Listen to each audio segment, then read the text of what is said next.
Papapasok na ako. Oh, ano pang hinihintay mo? Di ba sinabi ko sa'yo, wala akong pera. Wala akong ibibigay sa'yo na baon mo. Ninang. Kamusta ko kayo? Pasok ko muna kayo. May baon ka na ba? Wala pa ho eh.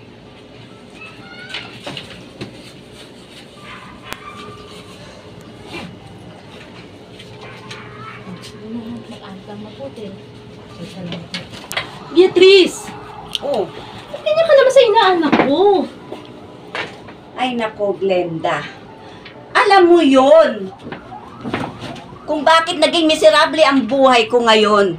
Kung hindi ako nabuntis ni Ronald, maganda sana ang buhay ko ngayon. Kasalanan ni Ronald yun. Hindi kasalanan ng inaanak kong si Emil. Kung bakit nagkakaganyan yung buhay mo ngayon? Thank you po, ma'am. Siya nga pala, Emil.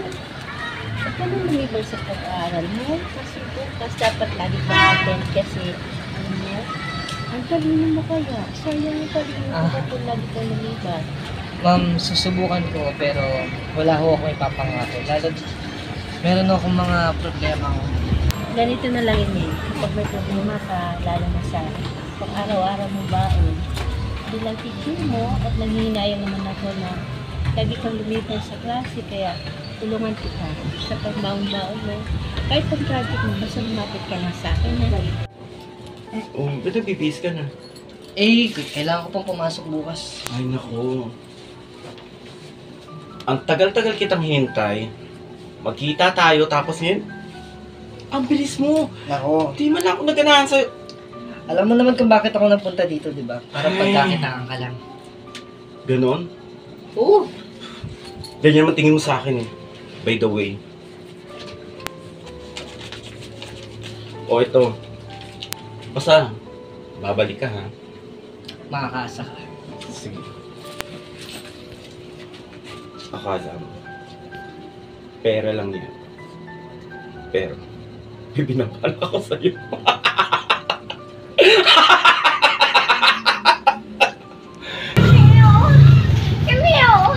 Emil! Alam mo naman na tawag ako ng tawag sa'yo. Kanina pa kita hinihintay dito eh. Alam mo naman dito yung set of place natin. Pasensya ka na. Ay, wala Busy lang kasi. talaga ako kasi alam mo naman nag-aaral ako. Ay, hindi. Parang nagtataka ako. Baka meron ka ng iba. Bukas yung pinto. Maswerte pa naman talaga, no? Balita ako, naghahanap ka doon ng trabaho. Oo nga eh. Sumama ka sa akin, mamaya. Bas, mag-i-enjoy ka dito. Hindi kasi ako kailangan na umalis. Halika na. Oo.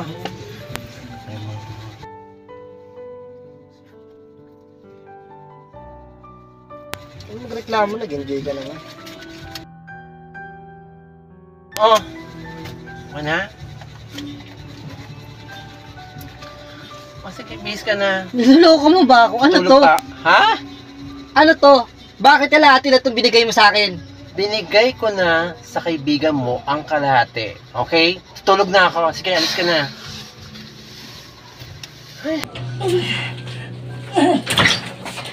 Emil! Inaanak! Anong nangyari sa'yo? Sino gumawa niyan? Sino bumugbog sa'yo? Wala ito na.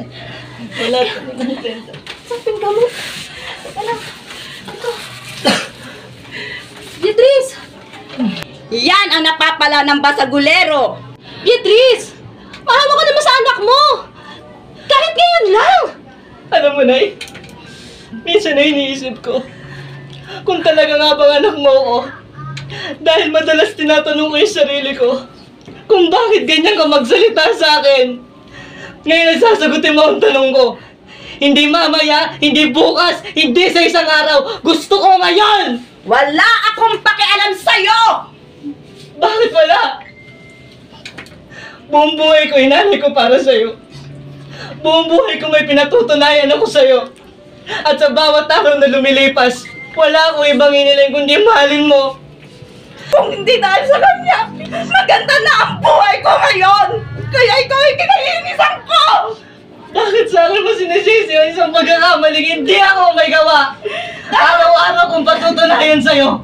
Habang nakikita ko ang pagmumukha mo, naaalala ko yung ama mo! Nanay, dahan-dahan lang ah.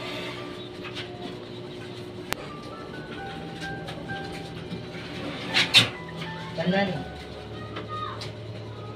Ganda.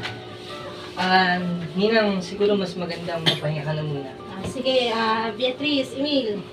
Ayusin ko itong gamit niyo, ha? Sige. Emil, Oh. nung nasa ospital tayo, saan galing yung pinambayan mo sa ospital? Siguro mas magandang ang isipin na lang natin ngayon mas na nakalabas ka na ng ospital. Kaysa mas pag-usapan pa natin yung mga bagay-bagay na hindi naman na mahalaga. Hindi pwede yun, Emil. Kailangan ko yung malaman yun. Kung saan galing yung pinambayad mo. Totally, pinipilit nyo lang din naman ako umamin.